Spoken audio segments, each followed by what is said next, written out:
So this is the final video in the playlist on attracting followers. If you haven't watched other videos, they will be linked here for you, but please go check them out.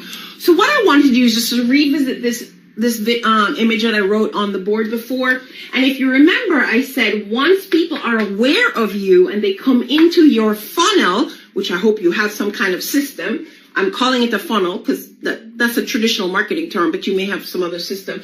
So they come into they're aware of you, they come into your system. You have an opportunity to reconnect with them. So whether it's a Facebook community or whatever, you have a system to get people in where they can continue a conversation with you. So you're sending out email, you're sending out whatever. So different touch points. After they have been somewhat aware of you and then they care about what you have to say, they're more interested in what you, guess what happens?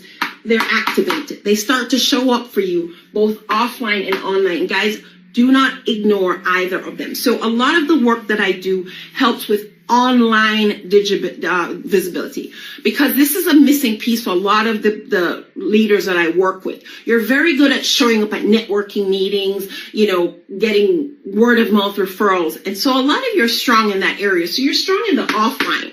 And that's great, because when you have an offline relationship, it tends to be a deeper one than the ones that start only in the online space. But you can move people from the online space to activated, depending on how you are running your system of communication. So it's not just only emails. Maybe you're sending out postcards, you're sending out a newsletter, you're talking to them on the phone. It should be a series of communications that moves people from, first of all, they have to get aware of you. Once they're aware of you, they start to care, they're more interested, and now they're activated. These are the people who are going to show up to your events, whether live events, your online events. They're going to buy your books. They're going to buy your products, whether it's a low ticket item or a high ticket. They're not going to do the activated person who's going to do it. But do not ignore either of these. So if you are strong in the offline because you are focused on the networking and the word of mouth referral, but you've ignored this,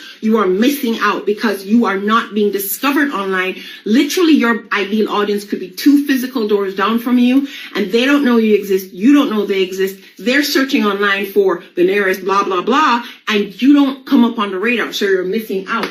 But if you're completely focused in an online space and have not built offline relationships, call them.